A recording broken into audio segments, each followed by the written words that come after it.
Hello, dear student. Myself, Dr. Kanak Dwivedi, from School of Education, Babu Banarsi Das University. I welcome you again to my online class. Today, the topic of my lecture is National Policy on Education 1986, जिसको कि हिंदी में राष्ट्रीय शिक्षा नीति के रूप में भी हम जानते हैं। 1986 की राष्ट्रीय शिक्षा नीति।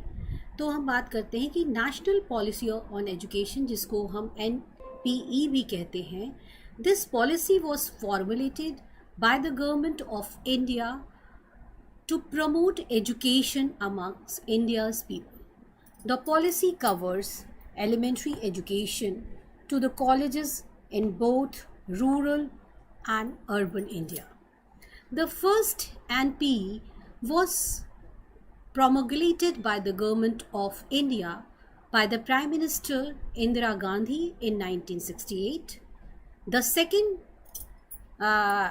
National Policy on Education was given by Prime Minister Rajiv Gandhi in 1986, and the third by the Prime Minister Narasimha Rao in 1992. So coming to the slide mode, now we'll discuss NP 1986 through slide mode. Here in the slide we can see that what were the need of the policy. The need of the policy was basically qualitative development of education, enhancement of percentage of literacy, checking of brain drain, implementation of free and compulsory education, removal of wastage, stagnation in education, modernization of curriculum and improvement of examination system.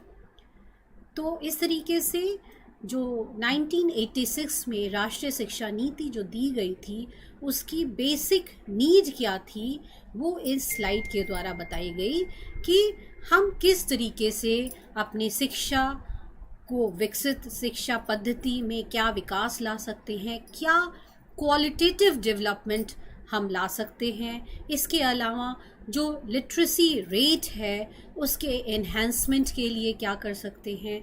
साथ ही साथ implementation of free and compulsory education की बात इस राष्ट्रीय शिक्षा नीति के द्वारा दी गई, और इसके साथ साथ जो एक इक्वलिटी, जो एक स्टैग्नेशन एजुकेशन सिस्टम में चला आ रहा था, उसको दूर करने की बात कही गई।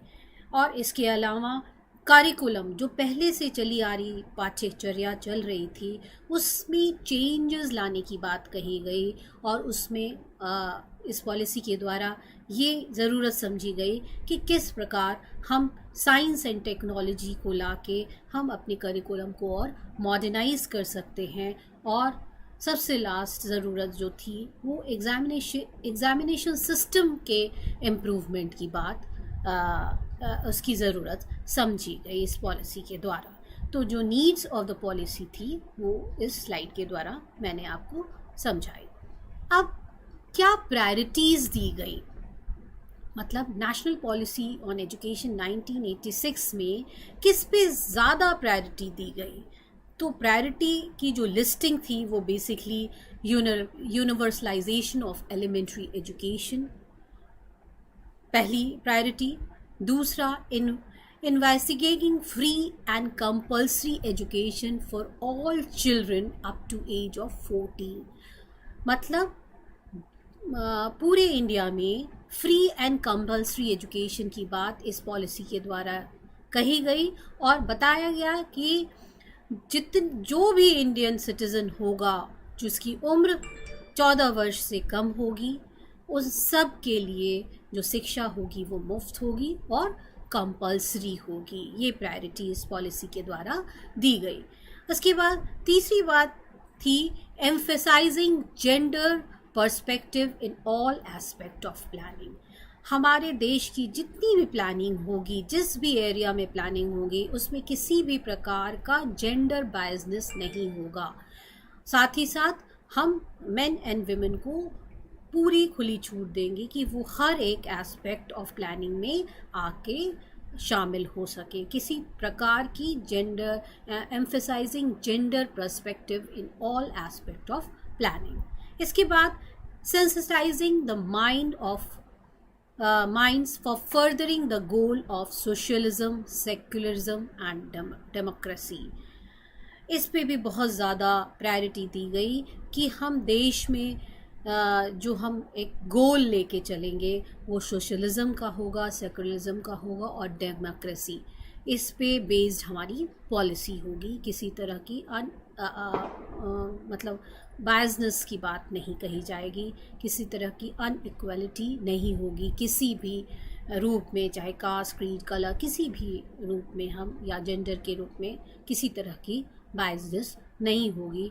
तो बेसिकली जो हमारा दिमाग होगा, जो हम इस पॉलिसी के द्वारा जो एजुकेशन सिस्टम लाएंगे, उसमें सोशलिज्म, सेकुलरिज्म और डेमोक्रेसी की बात ध्यान में रखी जाएगी। इसके बाद fostering research and development to ensure self reliance in technology. जो साइंस एंड टेक्नोलॉजी के बारे में बात कही गई, बस इस पॉलिसी में जो प्रायोरिटी दी गई थी वो basically self reliance in technology की बात कही गई। ज़्यादा तवज्जो हम देंगे रिसर्च एंड डेवलपमेंट पे, जिससे कि हम सेल्फ रिलायंस हो पाएँ टेक्नोलॉजी के रूप में। इसके साथ साथ जो लास्ट प्रायोरिटी जो सबसे इम्पॉर्टेंट थी वो री emphasizing the place of common core curriculum with regard to India's common cultural heritage। उन्होंने एक करिकुलम, कॉमन कोर करिकुलम की बात कही गई इस पॉलिसी के द्वारा। साथ ही साथ प्रोटेक्शन ऑफ एनवायरनमेंट पे प्रायोरिटी दी गई, removal of social vices, small family norms and inculcation of scientific temper. इन सारी बातों पर प्रायोरिटी इस NP 1986 में के द्वारा दी गई। अब जो सेलियन फीचर्स हैं इस NP 1986 के, वो जो मेन सेलियन फीचर्स हैं उसको मैं यहाँ पे आपको इस स्लाइड के द्वारा मैं समझाऊंगी। पहली जो सेलियन फीचर है वो है रिमूवल ऑफ डिस्पैरिटीज़। किसी तरह की बायसनेस नहीं होनी चाहिए, किसी तरह की डिस्पैरिटी नहीं होनी चाहिए टू इक्वलाइज एजुकेशनल अपॉर्चुनिटीज़। हर एक सिटीज़न को ये आज़ादी हो, शिक्षा के रूप में आज़ादी होनी चाहिए कि वो पढ़ सके, शिक्षित हो सके। तो इसलिए इस NP 1986 की सबसे इम्पॉर्टेंट सेलिएंट फीचर था इस पॉलिसी का removal of disparity to equalize educational opportunity for those who have been denied from equality. वो कैटेगरी, वो भाग जो एजुकेशनल अपॉर्चुनिटीज से अनभिज्ञ था, उसकी इक्वालिटी की बात इस पॉलिसी के द्वारा बताई गई। दूसरा सेलिएंट फीचर था एम्पावरमेंट ऑफ विमेन। नारी सशक्तिकरण की बात कही गई इस पॉलिसी के द्वारा, जिसमें through education, through provision of vocational, technical and professional education at different level, अलग अलग लेवल पे vocational, technical and professional education ladies को या विमेन को देने की बात कही गई। Then third, education of scheduled caste by providing incentive. मतलब जो शेड्यूल्ड कास्ट या शेड्यूल्ड ट्राइब के जो लोग हैं उनको शिक्षित करने के लिए इंसेंटिव देने की बात कही गई। जो पुअर फैमिलीज़ थे उनको अगर हम इंसेंटिव देंगे तो वो अपने बच्चों को स्कूल रेगुलरली भेजेंगे टिल द एज ऑफ 14। तो ये भी एक इम्पॉर्टेंट सेलिएंट फीचर हमें दिखाई देता है। इसके अलावा प्री मैट्रिक स्कॉलरशिप स्कीम भी एक बहुत इम्पॉर्टेंट सेलिएंट फीचर रहा है। साथ ही साथ recruitment of teacher from scheduled caste, recruitment of teacher from scheduled caste भी बताया गया। Now coming to the second slide. In this slide we can see that the opening of special school with hostel facility at district headquarters for the handicapped. This was also one of the salient feature. इसके अलावा adequate arrangement will be made to give them vocational training. Reorientation of teacher training program to deal with special difficulties of handicapped children. For adults, Center for Continuing Education in rural areas will be opened. Apart from this, workers' education through employer, trade union and concerned agencies. तो इस तरीके से हम लोगों ने देखा कि इस स्लाइड के माध्यम से जो 5 सेलिएंट फीचर्स हमें दिखाई दे रहे हैं वो हैं कि उन्होंने स्पेशल स्कूल्स खोलने की बात कही। इस पॉलिसी के द्वारा ये बताया गया कि हर एक डिस्ट्रिक्ट के हेडक्वार्टर में हैंडीकैप्ड बच्चों के लिए स्पेशल स्कूल खोला जाए जिसमें हॉस्टल भी हो। साथ ही साथ वोकेशनल ट्रेनिंग की भी बात कही गई। एडुकेट अरेंजमेंट होना चाहिए जिससे कि व्यावसायिक शिक्षा या व्यावसायिक प्रशिक्षण छात्रों को मिल सके। इसके अलावा उन्होंने टीचर्स के रीओरिएंटेशन प्रोग्राम की बात कही और स्पेशल चिल्ड्रन की डिफ़िकल्टी के लिए जो हैंडीकैप बच्चे हैं वो उनकी जो प्रॉब्लम्स हैं उनके लिए भी टीचर को अलग से ट्रेन करने की बात कही गई इस पॉलिसी के द्वारा। साथ ही साथ एडल्ट्स के लिए अलग से एजुकेशन, कंटिन्यूइंग एजुकेशन की बात कही रूरल एरियाज़ में वो कि खोले जाएं एक्सटेंशन एजुकेशन के माध्यम से। और जो वर्कर्स हैं उनके एम्प्लॉयर्स को वर्कर एजुकेशन थ्रू एम्प्लॉयर्स की बात कही गई। तो ये कुछ फीचर्स हमें नेशनल पॉलिसी ऑन एजुकेशन 1986 के दिखते हैं।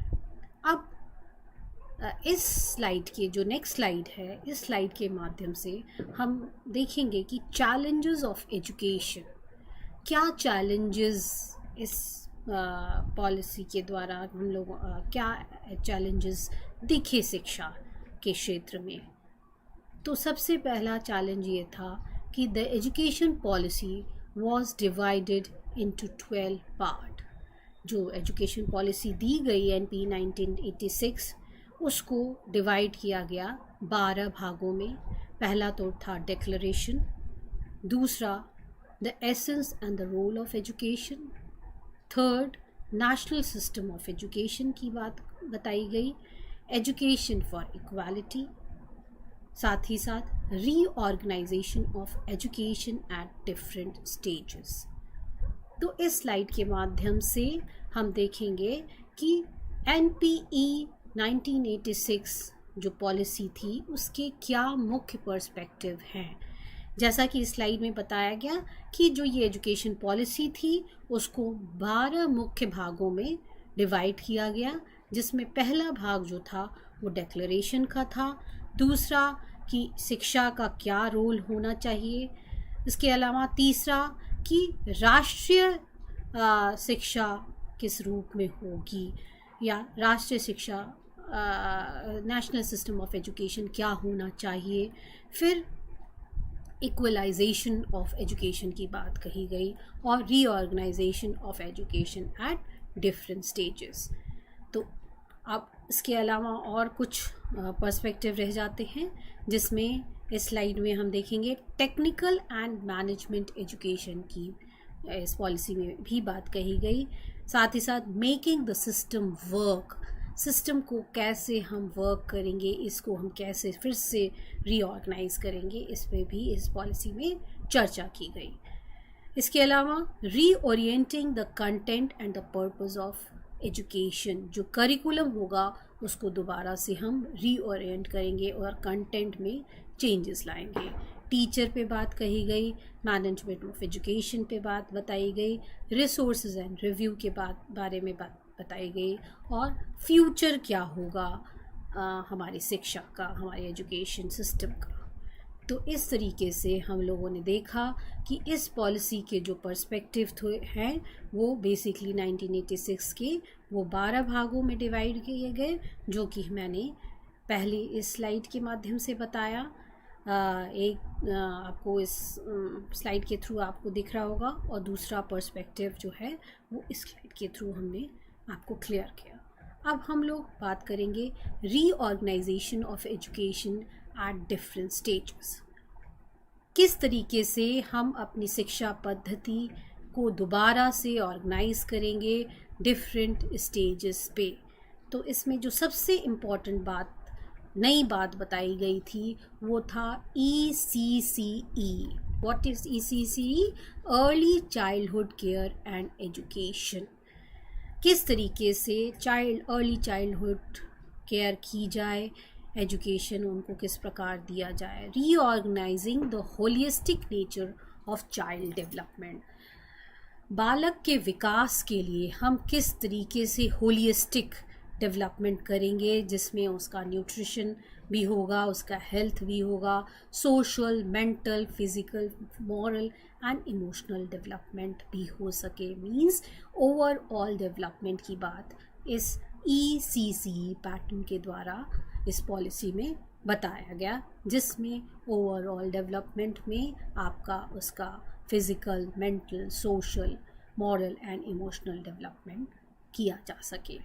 इसके अलावा program of ECCE will be child oriented, focused around play, set their own pace and be given supplementary remedial instruction।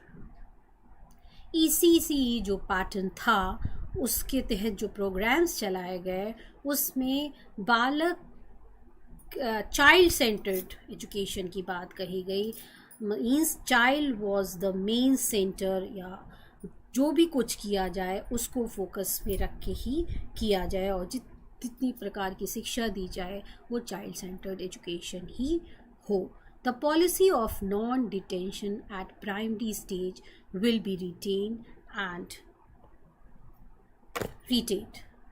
तो इस तरीके से हम लोगों ने जो रीऑर्गेनाइजेशन ऑफ एजुकेशन की इस पॉलिसी में बात कही गई उसमें ECCE पैटर्न या अर्ली चाइल्डहुड केयर एजुकेशन में क्या क्या बातें शामिल होंगी 1986 की पॉलिसी के तहत, उस पे हम लोगों ने मैंने एक्सप्लेन किया इस स्लाइड के माध्यम से। अब दूसरा है secondary education. Secondary education begins to expose students to the differentiated roles of science, humanities and social sciences। Secondary education में क्या changes लाई जाए, मतलब उसका जो exposure हो student का वो science, humanities and social science के द्वारा different role शिक्षा के माध्यम से बताया जाए। This also gives opportunities to the student to understand their constitutional duties and rights as citizen। मतलब सेकेंडरी एजुकेशन के माध्यम से हम बालकों को इस तरह से उनको इस तरह का प्लेटफॉर्म दें कि हर स्टूडेंट को, हर एक शिक्षार्थी को ये समझ में आ जाए कि उसकी कॉन्स्टिट्यूशनल ड्यूटीज़ क्या हैं, उसके राइट्स क्या हैं, और एज अ सिटीज़न उसकी क्या ड्यूटीज़ होनी चाहिए। तो इन सारी चीज़ों को हम करिकुलम के माध्यम से बच्चों को शिक्षित करेंगे सेकेंडरी एजुकेशन के माध्यम से, जिससे कि बालक जो है या जो चाइल्ड है या जो स्टूडेंट है वो डेमोक्रेटिक सारे अपनी ड्यूटीज़, अपने राइट्स को समझ पाए। Gifted children should be provided opportunity to proceed at faster pace by giving good quality education irrespective of their capacities to pay for it। साथ ही साथ गिफ्टेड चिल्ड्रन जिनकी IQ लेवल हाई है उनको भी ऐसी अपॉर्चुनिटी दी जाए जिससे कि वो अपने IQ के माध्यम से अपनी गति के अनुसार गुड क्वालिटी ऑफ एजुकेशन उन्हें मिल सके। तो इस तरीके से इस स्लाइड के माध्यम से हमने सेकेंडरी एजुकेशन के बारे में चर्चा की। अब बात करते हैं टर्शरी लेवल कोर्सेज के बारे में। Tertiary level courses will be organized for young graduate for higher secondary level. Secondary education के बाद हायर सेकेंडरी लेवल पे टर्शरी लेवल कोर्सेज को ऑर्गेनाइज किया जाए फॉर यंग ग्रेजुएट। इसके अलावा non formal flexible need based vocational program चलाए जाएं। Non formal flexible need based vocational programs will also be made available to new literate schools, dropouts, partially employed person and women। जो बच्चे बीच में पढ़ाई छोड़ चुके हैं, जो न्यू लिटरेट हैं और जो पार्शली एम्प्लॉयड पर्सनस हैं या जो महिलाएं हैं, उनको कुछ हम non formal flexible based vocational program के द्वारा उन्हें ट्रेनिंग देंगे। तो इस तरीके से वो व्यावसायिक शिक्षा भी ग्रहण कर सकते हैं। इसके अलावा it is proposed that vocational courses cover 10% of higher secondary student by 1990 and 25% by 1995। 1986 NPE policy में ये अनुमान लगाया गया कि जो वोकेशनल कोर्सेज चलाए जाएंगे उसके तहत 10% तक हायर सेकेंडरी स्टूडेंट्स जो हैं 1990 तक उनको ये 10% 1990 तक बच्चे वोकेशनल कोर्सेज कर पाएंगे और साथ ही साथ 1995 तक 25% ऑफ जो हायर सेकेंडरी स्टूडेंट हैं उनको वोकेशनल कोर्सेज अवेलेबल करा दिए जाएंगे। इसके अलावा पेस सेटिंग स्कूल के तहत उन्होंने इस पॉलिसी में बताया गया कि pace setting school should be established with full scope for innovation and experimentation to provide opportunities to talented children. जो जिन बच्चों की या जिन स्टूडेंट्स की IQ लेवल अच्छी है, ज़्यादा है या टैलेंटेड जो बच्चे हैं, उन्हें ऐसी अपॉर्चुनिटीज़ प्रोवाइड की जाएं जिसके द्वारा बच्चे जो हैं वो एक्सपेरिमेंट करें, नए नए इनोवेशंस के स्कोप उन्हें दिए जाएं। ऐसा सेटिंग स्कूल में इस्टेब्लिश कराया जाए। तो ये एक पेस सेटिंग स्कूल की बात कही गई जिसमें टैलेंटेड बच्चों को अपॉर्चुनिटी मिले जिससे कि वो रिसर्च एंड डेवलपमेंट कर सकें। The introduction of vocational education should be systematic, well planned to reduce the mismatch between demand and supply of the skilled manpower। एक और नई बात बताई गई इस पॉलिसी NP 1986 में, जो कि स्लाइड में भी दिख रहा होगा आपको, कि the introduction of vocational education, व्यावसायिक शिक्षा को हम इस तरीके से प्रस्तुत करेंगे जो कि वेल प्लान्ड हो, सिस्टमैटिक हो, जिससे कि जो एक मिसमैच ना हो between demand and supply of skill man power की। इसके अलावा हायर एजुकेशन पे इस पॉलिसी ने क्या कहा, इस स्लाइड के माध्यम से मैं आपको बताना चाहूँगी कि NP 1986 की जो पॉलिसी थी उसमें हायर एजुकेशन के तहत बताया गया कि higher education provides people with an opportunity to reflect on critical social, cultural, moral and spiritual issues facing humanities. मतलब कि जो हायर एजुकेशन है या जो हायर एजुकेशन है वो लोगों के अंदर ये क्षमता प्रदान करेगा, ये अपॉर्चुनिटी प्रदान करेगी जिससे कि हर स्टूडेंट के अंदर एक क्रिटिकल थिंकिंग डेवलप हो सके, साथ ही साथ social, cultural and moral issues को किस तरीके से वो फेस करेगा, फेसिंग ह्यूमैनिटीज़, इंसानियत को सबसे ऊपर रखा गया। ये हायर एजुकेशन में जो बच्चे पढ़ेंगे उनके लिए इस तरह के प्लेटफॉर्म रखे जाएं जिससे कि उनका social, cultural, moral and spiritual development हो सके। There are 150 universities and 500 colleges in India today. It is proposed that in the near future, main emphasis will be expansion of existing institution. Urgent steps will be taken to protect the system from degradation. इस policy के तहत जो 1986 की policy दी गई उसमें इस बात पे भी बहुत ज़्यादा जोर दिया गया कि अभी तक जो 1986 की एनपीई पॉलिसी आई उसमें ये कहा गया कि अभी तक हमारे देश में 150 यूनिवर्सिटीज़ हैं और 5000 कॉलेजेस हैं पूरे इंडिया में।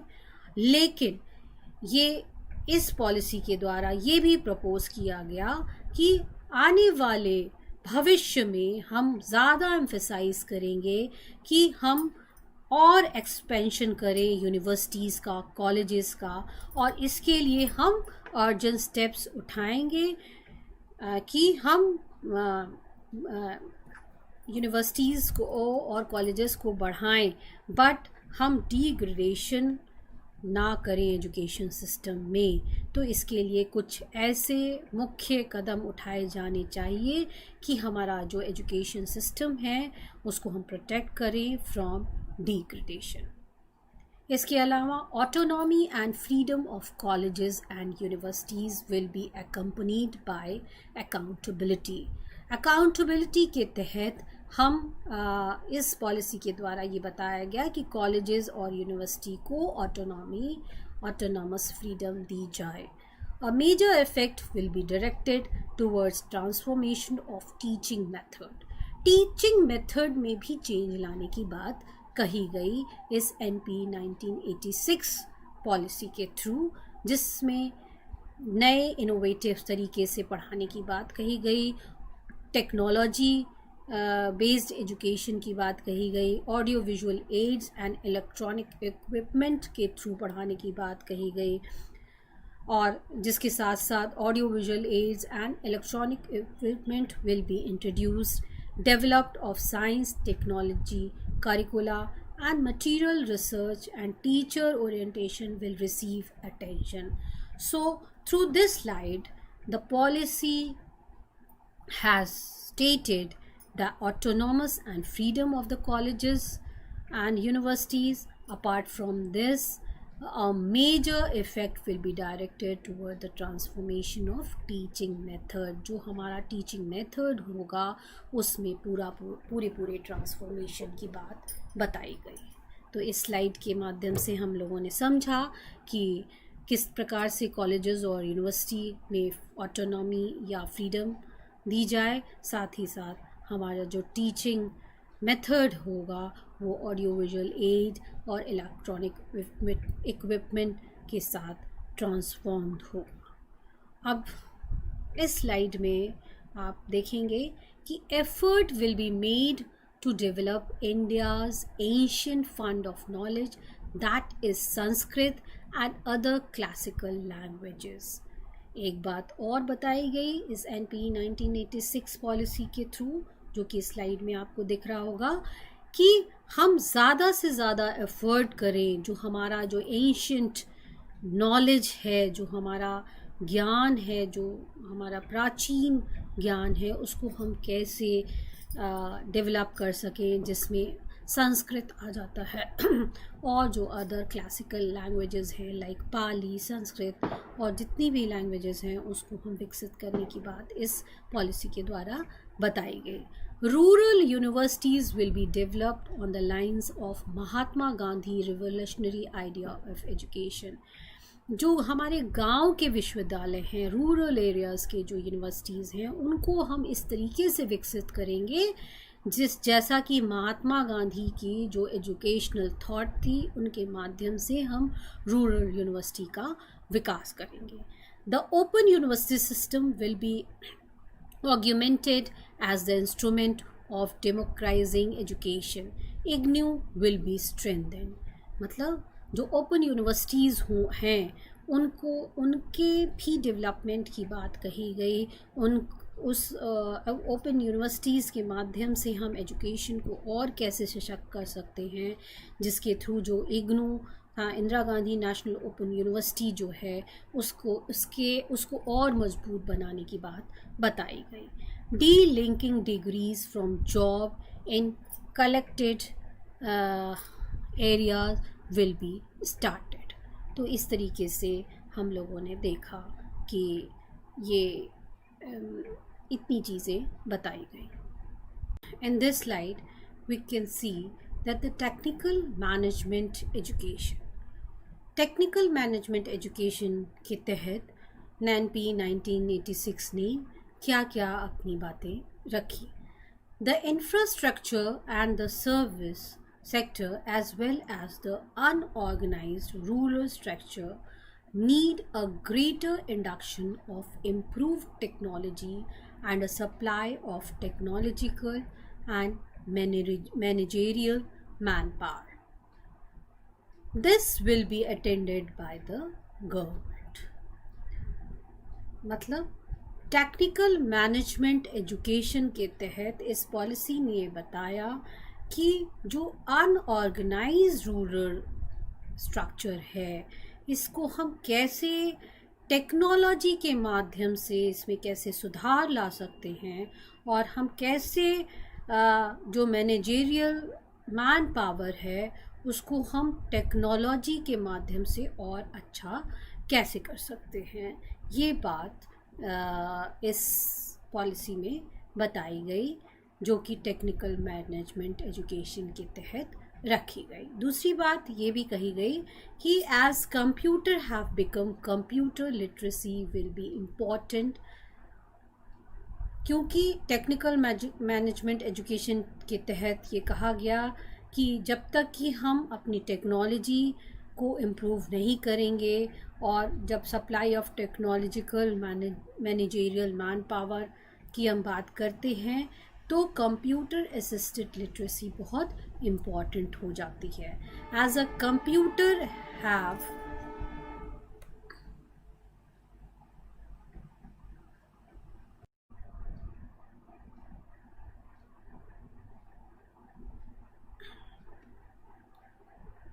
So this slide basically deals with the technical management education in which computer plays an important role, or we can say that computer literacy will be important, a program of organized on wide scale from school stage. Appropriate. So the second slide also is a continuation of this technical management education in which appropriate formal and non-formal programs of technical institutions will be devised for the benefit of women economically and socially weak and physically handicapped. This slide basically deals with the formal and non-formal programs of technical institution. Technical जो institutions हैं वो किस तरीके से formal और non formal programmes चलाएंगे जो कि बेनिफिट करेगा महिलाओं को, वो महिलाएं जो इकोनॉमिकली सोशली वीक हैं और फिज़िकली हैंडीकैप्ड भी हैं. दूसरी बात इस पॉलिसी के द्वारा ये भी बताई गई कि to encourage students to consider self-employment as a career option. Self-employment as a career option की बात इसमें कही गई. Training on entrepreneurship will be provided. इस तरीके से ट्रेनिंग दी जाए जिससे कि self employment as a career जो लोग हैं जो सिटीज़न हैं वो ऑप्ट करें एज अ ऑप्शन. एंटरप्रेन्योरशिप को बढ़ाने की बात कही गई. Entrepreneurship will be provided through optional courses in the degree and diploma programs. Degree और डिप्लोमा प्रोग्राम्स के तहत एंटरप्रेन्योरशिप को बढ़ावा दिया जाए. Research for the development will focus on improving the present status of the education. तो इस तरीके से हम लोगों ने देखा कि किस प्रकार से formal non formal programs of technical institutions के द्वारा हम उन महिलाओं को और बेनिफिट करा पाएँ जो कि इकोनॉमिकली एंड सोशली और वीक हैं और साथ ही साथ फिज़िकली हैंडीकैप भी हैं। और इस साथ ही साथ ये NP 96 जो है एंटरप्रेन्योरशिप की बात कहता है, सेल्फ एम्प्लॉयमेंट की बात कहता है। इसके लिए ट्रेनिंग दी जाए और कुछ ऐसे डिग्री और डिप्लोमा कोर्सेज़ चलाए जाएं जिससे कि हर एक स्टूडेंट जो है वो सेल्फ रिलायंट हो सके और ज़्यादातर ऐसे करियर ऑप्शन बनाए जिसमें एंटरप्रेन्योर हो सके। तो इस तरीके से हम लोगों ने देखा कि डिफरेंट जो स्लाइड्स हमने बताई जिसमें 1986 की जो पॉलिसी के जो मेन पर्सपेक्टिव थे वो मैंने यही बताया कि ये पॉलिसी जो थी वो डिवाइड की गई थी 12 पार्ट्स में। और 12 पार्ट्स के तहत पहला जो था वो डिक्लेरेशन था, दूसरा role essence and role of education था, तीसरा नेशनल सिस्टम ऑफ एजुकेशन था और reorganization of education at different stages की बात कही गई। फिर टीचर एंड मैनेजमेंट एजुकेशन की बात बताई गई, making the system work, reorienting the content and the process of education. तो यहाँ तक हम लोगों ने इस लेक्चर के माध्यम से हमने चर्चा की। अब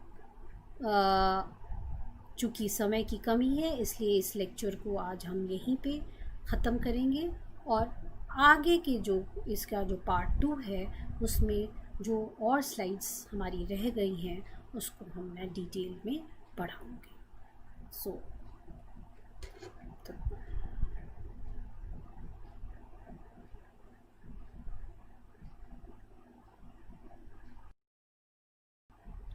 स्टूडेंट, अभी तक हमने स्लाइड मोड के माध्यम से जितने भी NP पॉलिसी 1986 के जितने भी पर्सपेक्टिव थे उसको हम लोगों ने डिटेल्ड रूप में आपको मैंने बताया, समझाया।